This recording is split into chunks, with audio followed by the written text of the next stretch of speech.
சொகுசான வாழ்க்கைக்கு நம்ம அடிமையாயிட்டோன்னு வச்சுக்கோங்களேன். எங்கே அநியாயம் நடந்தாலும் நமக்கு கோபம் வராது. யார் பாதிக்கப்பட்டாலும் அதை பற்றி நம்ம கவலைப்பட மாட்டோம். அதனால தான் சொகுசான வாழ்க்கைக்கு நம்ம அடிமையாகவே கூடாது. சொகுசான வாழ்க்கையை நோக்கி நம்ம போகவே கூடாது. மற்றவங்கள பற்றி நம்ம கவலைவே பட மாட்டோம். நம்முடைய சந்தோஷம் தான் நமக்கு முக்கியம்னு நம்ம நினைப்போம்.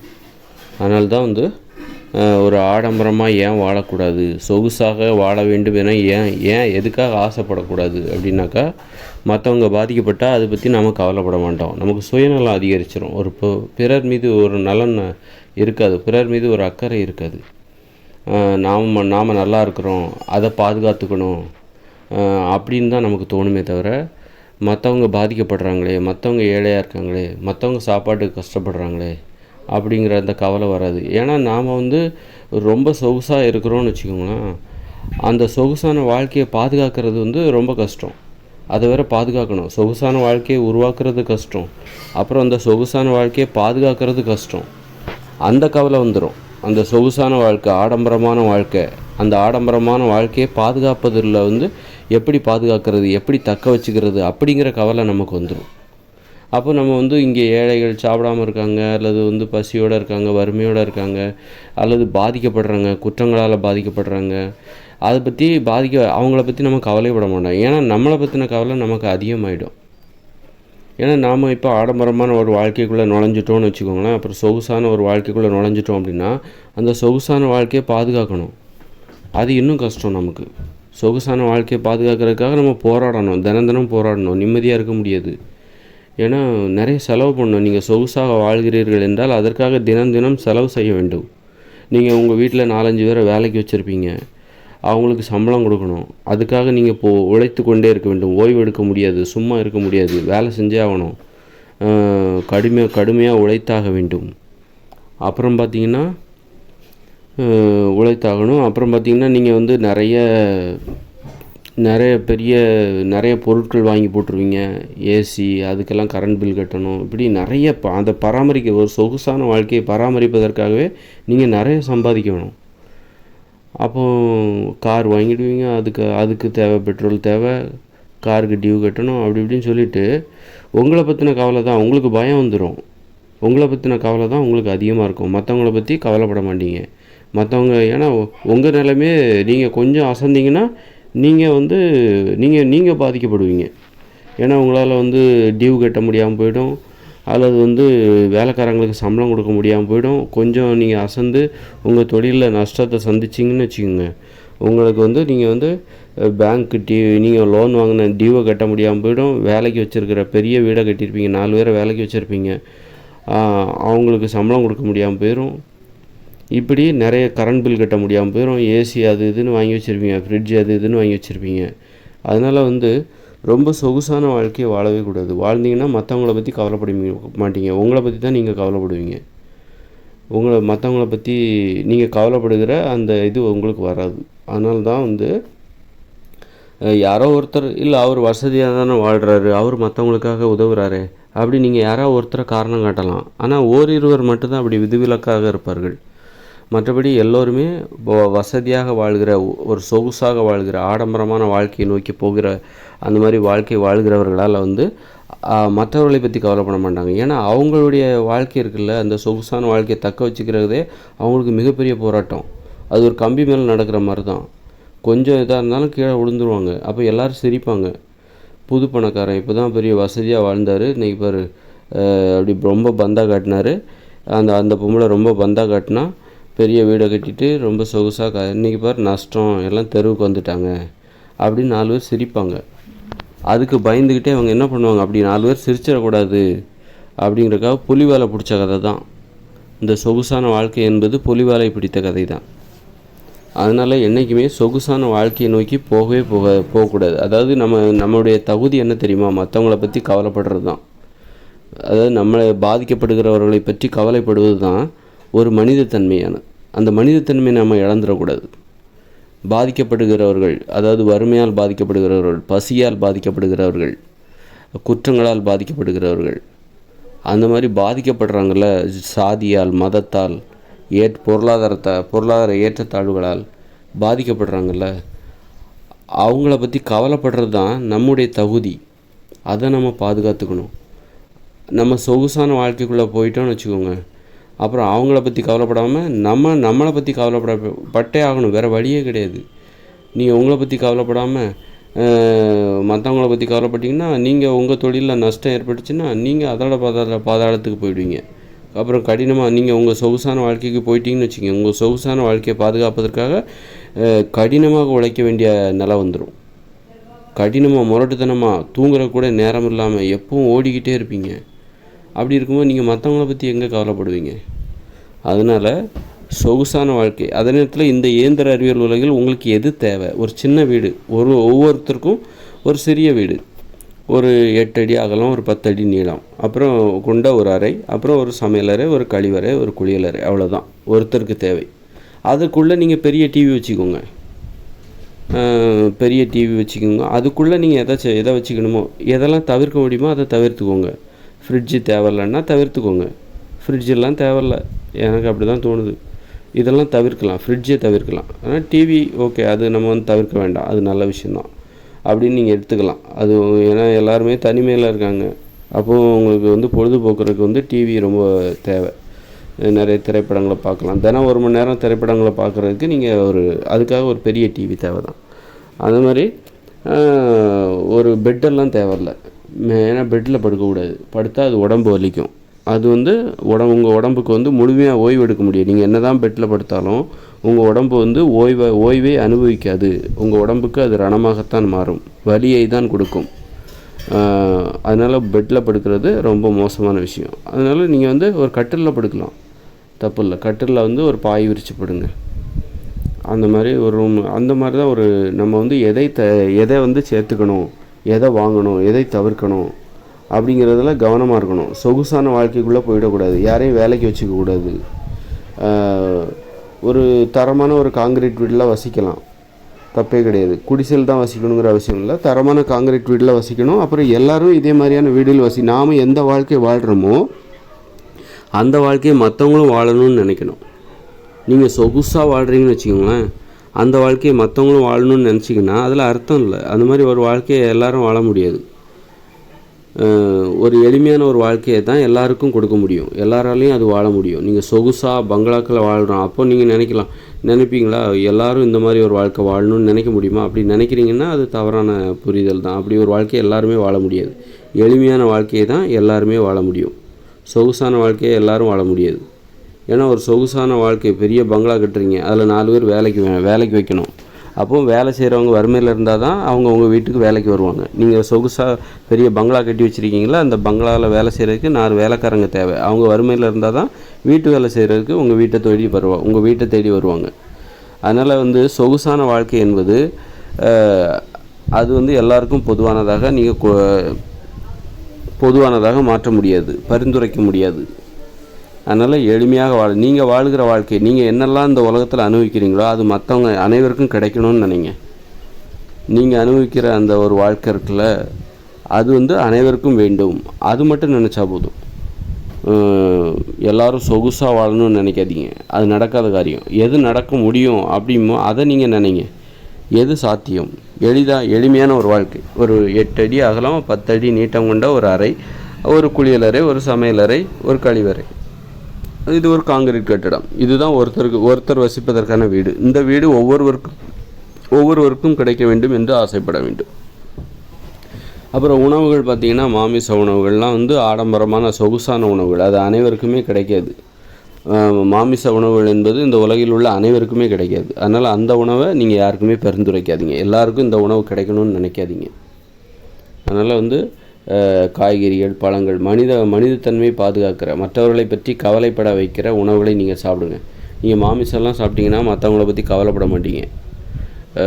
ஏன்னா நீங்கள் ஒரு உயிரை கொன்று தான் சாப்பிட்றீங்க. அப்படிப்பட்ட உங்களுக்கு இன்னொருத்தரை பற்றி எப்படி கவலைப்படுகிற மனம் வரும்? மனிதத்தன்மை உங்களுக்கு இல்லாமல் போயிடும். நீங்கள் ஒரு மீன் சாப்பிட்றீங்க, ஆட்டுக்கறி சாப்பிட்றீங்க, மாட்டுக்கறி சாப்பிட்றீங்க, எவ்வளோ பெரிய உயிரினத்தை மாடெல்லாம் கொன்று தான் சாப்பிட்றீங்க. உங்களுக்கு மற்றவங்கள பற்றி எப்படி கவலைப்படுகிற மனம் வரும்? அதனால் மனிதத்தன்மையை பாதுகாக்க வேண்டும். இதெல்லாம் மனிதத்தன்மையை சாகடிச்சு விடும். நம்ம மனிதத்தன்மையோடு இருக்க வேண்டும், அதுதான் ரொம்ப முக்கியம். நாம் எளிமையாக வாழ வேண்டும், அப்போ தான் நம்ம மற்றவங்கள பற்றி கவலைப்படுவோம். எளிமையாக வாழும்போது தான் நம்ம மற்றவங்கள பற்றி கவலைப்படுவோம். கவலைப்படுவதற்கு நமக்கு நேரம் கிடைக்கும். ரொம்ப சொகுசாக வாழ ஆரம்பித்தால் நாம் மற்றவர்களை பற்றி கவலைப்படுவதற்கு நமக்கு நேரம் இருக்காது. நாம் நம்மை பற்றி கவலைப்படுவதை நமக்கு மிகப்பெரிய வேலையாக மாறிவிடும். சுயநலம் அதிகரித்துவிடும். இப்போ இயற்கையோடு இணைந்த மனித வாழ்க்கை இருக்குல்ல, 2040க்கு பிறகு வரப்போகிற இயற்கையோடு இணைந்த மனித வாழ்க்கை, தற்போதுள்ள இயந்திர அறிவியல் உலகம் 2040 செயலிழந்துவிடும், அழிய தொடங்கிவிடும். அதன் பிறகு வரப்போகிற இயற்கையோடு இணைந்த மனித வாழ்க்கையில் எல்லோரும் குடிசையில் வசிக்கிறாங்கன்னு வச்சுக்கோங்க. குடிசையில் வசிக்கிறாங்க. நாம் அவங்களுக்கு ஒரு நல்ல கட்டமைப்புகளை உருவாக்கி கொடுத்தா அவங்க அதில் வசிப்பாங்க. அப்படி அவங்களுக்கு நாம் எதுவும் கட்டி கொடுக்கல, நான் சொல்கிறேன் இது பொய்ன்னு நீங்கள் நினச்சிட்டு விட்டுறீங்க, என்ன மாதிரி எனக்கு பின்னாடி நிறைய பேர் வருவாங்க, என்னுடைய கருத்து உண்மைதான் அப்படின்னு சொல்லிட்டு எனக்கு ஆதரவு தெரிவிக்கிறவங்க நிறைய பேர் வரத்தான் செய்வாங்க.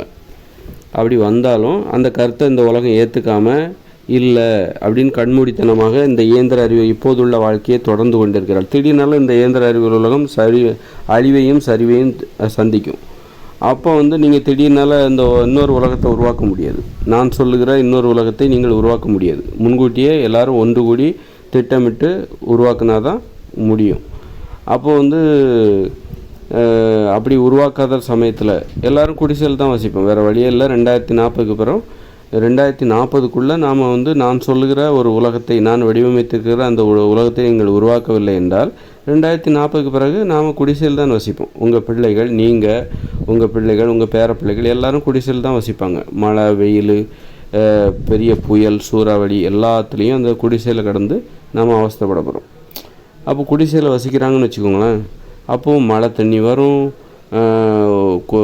ஒரு குளிர் அடிக்கும், கடும் குளிர். அப்போ அவஸ்தைப்படுவாங்க. அப்போ அவங்களுக்கு என்ன தோணும் அப்படின்னா, நம்மளை மாதிரி தானே எல்லாருமே கஷ்டப்படுவாங்க, நாம் கஷ்டப்படுற மாதிரி தானே எல்லாருமே கஷ்டப்படுவாங்க. இந்த உலகத்தில் நாம் குடிசையில் வசிக்கிறோம், இந்த உலகத்தில் உள்ள அனைவருமே குடிசையில் தான் வசித்து கொண்டு இருக்கிறார்கள். நாம் கஷ்டப்படுற மாதிரி தான் இந்த உலகத்தில் உள்ள எல்லாருமே கஷ்டப்படுவாங்க. அதனால் அப்போது எல்லாருமே மற்றவங்கள பற்றி பரிதாபப்படுவாங்க. நாம் அனுபவிக்கிற துன்பத்தை இந்த உலகத்தில் உள்ள அனைவருமே அனுபவிப்பார்கள். அப்படிங்கும்போது நம்ம இந்த உலகத்தில் உள்ள அனைவரையும் பற்றியும் கவலைப்படுவோம். ஏன் கவலைப்படுறாங்க அப்படின்னா, அதுதான் மனிதத்தன்மை. அப்படி கவலைப்படுறாங்கல்ல, அது காரணம் என்னது? எளிமையாக வாழ்கிறார்கள், அவர்கள் குடிசையில் வாழ்கிறார்கள்.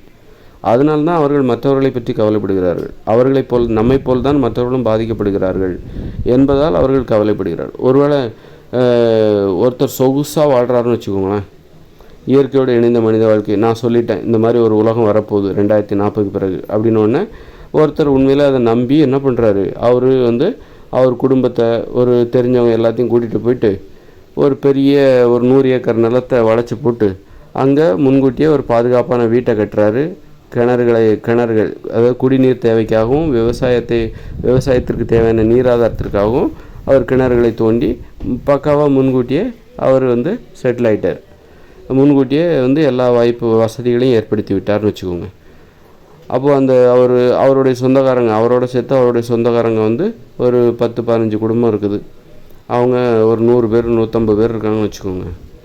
100 பேர் இருக்காங்கன்னு வச்சுக்கோங்க. அவங்க வசதியாக வாழ்கிறாங்க. அதாவது வசதியானா ஒரு நல்ல இயற்கையோடு இணைந்த மனித வாழ்க்கையில் மின்சாரம்லாம் கிடையாது, தொழிற்சாலைகள் கிடையாது, எல்லா மக்களும் குடிசையில் வசித்து கொண்டிருக்கிறார்கள். அங்கே ஒரு சிலர் முன்கூட்டியே காங்கிரீட் வீடுகளை கட்டி கொண்டு விவசாய நிலங்களை வளைத்து போட்டுக்கொண்டு அவர்கள் காங்கிரீட் வீட்டில் வசிக்கிறாங்க. கொஞ்சம் பேர் குடிசையில் வசிக்கிறாங்க. அதாவது நிறைய பேர் குடிசையில் வசிக்கிறாங்க, கொஞ்சம் பேர் காங்கிரீட் வீடுகளில் வசிக்கிறார்கள் வைத்துக்கொள்ளும். இயற்கையோடு இணைந்த மனித வாழ்க்கையில் அந்த மாதிரி காங்கிரீட் வீட்லேயும் வசிப்பாங்க, குடிசையிலையும் வசிப்பாங்க. எல்லாரும் குடிசையில் வசிப்பாங்கன்னு சொல்ல முடியாது. அதாவது நான் சொல்கிறத நீங்கள் நம்பாமல் விட்டுட்டீங்க அப்படின்னா, எல்லாருமே 2040 பிறகு குடிசையில் தான் வசிப்பாங்க அப்படின்னு இருக்கும்போது சிலர் நம்புவாங்க. அந்த நேரத்தில் அவங்ககிட்ட இருக்கிறத வச்சு ஒரு வீட்டை கட்டிடுவாங்க. ஏதாவது ஒரு சமவெளி பகுதியில் விவசாய நிலங்களை வளைத்து போட்டு அவர்கள் ஒரு காங்கிரீட் வீடுகளை கட்டி இயற்கையோடு இணைந்த மனித வாழ்க்கையில் அவங்க அந்த காங்கிரீட் வீடுகளுக்குள் வசிப்பார்கள். அப்போ அவங்களுக்கு எந்த பிரச்சனையும் கிடையாது. அந்த குடிசையில் வசிக்கிறாங்கள்ல, அப்போ அவங்க பாதிக்கப்படுவாங்க. அவங்கள பற்றி இவங்க கவலைப்பட மாட்டாங்க. யார் இந்த காங்கிரீட் வீட்டில் வசிக்கிறாங்களோ அவங்க இந்த குடிசையில் வசிக்கிறவங்கள பற்றி கவலைப்பட மாட்டாங்க. நல்ல வேளை நம்ம முன்கூட்டியே காங்கிரீட் வீடு கட்டியதால் தப்பித்தோம் அப்படின்னு தான் நினைப்பாங்க. நாம் தப்பித்தோம், இந்த குடிசையில் வசிப்பவர்கள் மாட்டிக்கிட்டாங்க, அவங்க முன்கூட்டியே எந்த வீடையும் கட்டாமல் சும்மா இருந்தாங்க, அதனால் அவங்க மாட்டிக்கிட்டாங்க, நாம் தப்பித்தோம் அப்படின்னு தான் நினைப்பாங்க. அந்த காங்கிரீட் வீடில் வசிப்பவர்கள் வேறு எந்த உதவியும் மற்றவங்களுக்கு செய்ய முடியாது, குடிசையில் வசிப்பவர்களுக்கு செய்ய முடியாது. பாவம் அப்படின்னு சொல்லிட்டு வெறும் உதட்டளவில் வருத்தப்பட்டுட்டு விட்டுருவாங்க. அதனால் ஆனால் ஒரு குடிசையில் வசிக்கிறவங்க தான் கஷ்டப்படுற மாதிரி தான் மற்றவங்களும் கஷ்டப்படுவாங்க அப்படின்னு சொல்லிட்டு அவங்க மற்றவங்கள பற்றி கவலைப்படுவாங்க. அதனால் தன்னாலான உதவிகளை கூட மற்றவங்களுக்கு செய்கிறதுக்கு கூட முன் வரதுக்கு வாய்ப்பு இருக்குது. அதனால் நம்ம எப்போவுமே எளிமையானவர்களாக வாழ வேண்டும். அப்போ தான் பிறரது கஷ்டத்தை நம்ம புரிஞ்சுப்போம், பிறருக்கு உதவ வேண்டும் என நினைப்போம், பிறரை பற்றி கவலைப்படுவோம். சொகுசாக வாழ ஆரம்பித்தால் நம்மை பற்றி நமக்கு கவலைப்படுவதற்கே நமக்கு நேரம் சரியாகி போயிடும். நம்மளை பற்றி கவலைப்படுவதே தவிர நமக்கு வேறு வழியே கிடையாது. பிறரை பற்றி கவலைப்படுவதற்கு நமக்கு முடியாமல் போயிடும். ஏன்னா நம்முடைய வாழ்க்கையே ரொம்ப ரிஸ்க் ஆகிடுது, புலிவாலை பிடிச்ச மாதிரி ஆயிடுச்சு. புலிங்கிறது என்னது? சொகுசான வாழ்க்கை என்பது ஒரு புலி போல். அதன் வாலை பிடித்தால் அவ்வளவுதான், விட்டாக்கா அவ்வளோதான், கடிச்சிரும். கம்பி மேல் நடக்கிற மாதிரி தான். சொகுசாக வாழ்வதற்கு அந்த வாழ்க்கையை பராமரிப்பதற்கு உங்களுக்கு மாதத்துக்கு 20,000 30,000 40,000 பணம் தேவை. அந்த பணத்தை நீங்கள் சம்பாதிப்பதற்காகவே ஓட ஆரம்பிச்சிருவீங்க. அதனால தான் இந்த உலகத்தில் ஏன் மக்கள் சுயநலமாக இருக்காங்க அப்படின்னா, எல்லாரும் சொகுசாக வாழணும்னு ஆசைப்படுறாங்க. சொகுசாக வாழ்கிறவர்கள் நிறைய பேர் இருக்காங்க. அதனால் அவங்க அந்த சொகுசான வாழ்க்கையை பாதுகாத்துக்கிறதுக்காக அதுவே அவங்களுக்கு மிகப்பெரிய கவலையாக மாறிவிடுகிறது. சொகுசான வாழ்க்கையை பாதுகாப்பதே அவர்களுக்கு மிகப்பெரிய கவலையாக மாறிவிடுகிறது. நிறைய பேர் வீட்டில் நிறைய பேர் 2 பேர் வேலை பார்க்குறாங்க, ஒருத்தர் வேலை பார்க்குறாங்க. வீட்டில் பெரிய வீடாக இருக்குது. அப்புறம் நிறைய பொருட்கள்லாம், எலக்ட்ரானிக் பொருட்கள்லாம் வாங்கி போட்டிருப்பாங்க. அதுக்கு கரண்ட் பில் கட்டணும், கேபிள் டிவி கட்டணும், மொபைல் ஃபோனுக்கு பில்லு கட்டணும். இப்படி இந்த மாதிரி ஒரு சொகுசான வாழ்க்கையை பராமரிப்பதற்கே நிறைய பணம் தேவை. அப்புறம் பிரியாணி சாப்பிட்ணும், அது சாப்பிட்ணும், ஒரு ஆடம்பரமான உணவுகளை சாப்பிட்ணும். அப்போது இந்த சொகுசான வாழ்க்கையை பராமரிப்பதற்கே நிறைய பணம் தேவை. அதை சம்பாதிப்பதற்கு நிறைய பேர் எல்லோரும் ஓடிட்டுருப்பாங்க. அதை சம்பாதிக்கலைன்னாக்கா எல்லோரும் சிரிக்க ஆரம்பிச்சிருவாங்க. ஏன்னா தெருவுக்கு வந்துடுவாங்க. சொகுசான வாழ்க்கையை வாழ்ந்தாங்க, இன்றைக்கி பாரு பணம் இல்லாமல் தெருவுக்கு வந்துட்டாங்க அப்படின்னு சொல்லிட்டு எல்லோரும் சிரிப்பாங்கங்கிற பயத்திலேயே என்ன பண்ணுறாங்க, அவங்க அந்த சொகுசான வாழ்க்கையை அவர்கள் இந்த வாழ்கிற சொகுசான வாழ்க்கையை தக்க வச்சுக்கணும், பாதுகாக்கணும் அப்படிங்கிற பதட்டத்துலேயும் கவலையிலையுமே வாழ்க்கையில் ஓடிட்டுருப்பாங்க. மற்றவங்களை பற்றி கவலைப்பட மாட்டாங்க. அதுதான் இந்த இயந்திர அறிவியல் உலகில் ஏன் மனித உயிர்கள் சுயநலமாக இருக்கிறார்கள் என்றால், அவர்கள் அனைவரும் சொகுசாக வாழ விரும்புகிறார்கள். நிறைய பேர் சொகுசாக வாழ்கிறார்கள், ஆடம்பரமாக வாழ்கிறார்கள். ஆடம்பரமான வாழ்க்கையை தக்க வைத்து கொள்வதற்காக கடினமாகவும் முரட்டுத்தனமாகவும் அதிக நேரமும் உழைக்க வேண்டியதாக இருக்கிறது. பயத்தோடே வாழ்ந்து கொண்டிருக்கிறார்கள். ஆடம்பரமான வாழ்க்கையை தக்க வைத்து கொள்ள வேண்டும். அதை விட்டுவிட்டால் தொழிலில் நஷ்டத்தை சந்தித்தால் மீண்டும் வறுமைக்கு வந்து விடுவோம். 4 பேர் பார்த்து சிரிப்பாங்க. அந்த ஒரு நிலைமை வந்துடக்கூடாது அப்படிங்கிறதுக்காக எல்லோரும் என்ன பண்ணுறாங்க, தன்னை பற்றியே கவலைப்படுறாங்க. 4 பேர் சிரிச்சிடக்கூடாது நம்மளை பார்த்து, இந்த சொகுசான வாழ்க்கையை தக்க வைத்து கொள்ள வேண்டும், மேலும் மேலும் முன்னேற வேண்டும் அப்படின்னு சொல்லிட்டு மற்றவங்க வயிற்றுச்சலை கொட்டிக்கணும் அப்படின்னு சொல்லிட்டு எல்லோரும் இந்த சொகுசான வாழ்க்கையை நோக்கியே போயிட்டுருக்காங்க. அதனால் இந்த சுயநலத்தோடே போகிறாங்க, தன்னை பற்றிய கவலையோடய மட்டும் போகிறாங்க. மற்றவங்களை பற்றி கவலைப்படாமல் எல்லோரும் வாழ்ந்துக்கிட்டு இருக்காங்க. அதனால தான் இந்த இயந்திர அறிவியல் உலகில் மனிதத்தன்மை என்பதே இல்லாமல் போய்விட்டது. அதனால் இந்த மனிதத்தன்மை பாதுகாக்க வேண்டுமென்றால் நாம் என்ன செய்திருக்கணும்னாக்கா, மக்களை எளிமையாக வாழ வைத்திருக்க வேண்டும். யாரும் சொகுசாக வாழக்கூடாது. அதாவது அனைவருடைய வீடும் ஒரே அளவு தான் இருக்கணும். ஒவ்வொருவருக்கும் தனித்தனி வீடு, அனைவருடைய வீட்டின் அளவும் ஒரே மாதிரியாக இருக்க வேண்டும். சொகுசாக அது மாதிரி வீட்டில் வேலைக்காரங்க வச்சுக்கூடாது. அவங்கவுங்க வேலையை அவங்கவுங்க தான் செய்யணும், அவங்கவுங்க உணவை அவங்கவுங்க தான் சமைக்கணும், அவங்கவுங்க ஆடைகளை அவங்கவுங்க தான் செலவு செய்யணும், அவங்கவுங்க வீட்டை அவங்கவுங்க தான் தூய்மை செய்யணும், வேறு யாரும் தூய்மை செய்யக்கூடாது. அந்த மாதிரி மக்களை வாழ செய்திருந்தால் மக்கள் அனைவரையும் பற்றியும் கவலைப்படுவார்கள். சுயநலவாதிகளாக இருக்க மாட்டார்கள். தன்னை பற்றி மட்டுமே எப்போதும் கவலைப்படுகிற சுயநலவாதிகளாக மக்கள் வாழ்வதற்கு காரணம் தனி உடைமை நடைமுறை தான் காரணம். பொது உடைமை நடைமுறை, பொது உடைமைன்னா பொதுவான நியாயம், சமத்துவம். வீடுகளில் சமத்துவம் நிலவ வேண்டும். வீடுகள் கட்டுவதில் சமத்துவம் நிலவ வேண்டும். அப்போ தான் மக்களுக்கு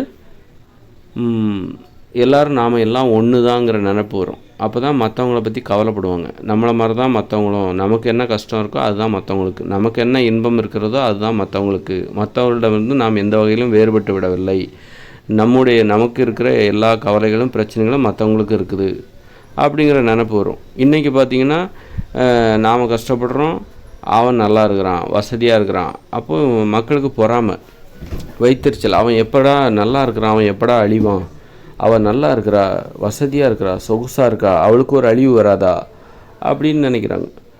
அது மாதிரி அந்த மாதிரி மக்கள்கிட்ட குறுகிய உணர்ச்சிகளை உற்பத்தி செய்கிறது இந்த தனி உடைமை நடைமுறை இருக்குல்ல. இந்த மாதிரி அவரவர்கள் விருப்பப்பட்ட மாதிரி நீ எவ்வளோ பெரிய வீடு வேணாலும் கட்டிக்கோ, எவ்வளோ சொத்து வேணாலும் சேர்த்துக்கோ, எவ்வளோ நிலத்தை வேணாலும் வாங்கி போடு, எத்தனை பேர்த்து வேணாலும் நீ வீட்டில் வேலைக்காரங்களாக வச்சுக்கோ அப்படின்னு சொல்லிட்டு இந்த மாதிரியான நடைமுறை இருக்குல்ல, தனி உடைமை நடைமுறை. இது ஒருத்தர் சொகுசாக வாழும்போது அவரை பார்க்குற வறுமையில் வாடுகிற மக்கள் என்ன பார்ப்பாங்க, அந்த சொகுசாக வாழ்கிற மக்களை பார்த்து பொறாமப்படுவாங்க.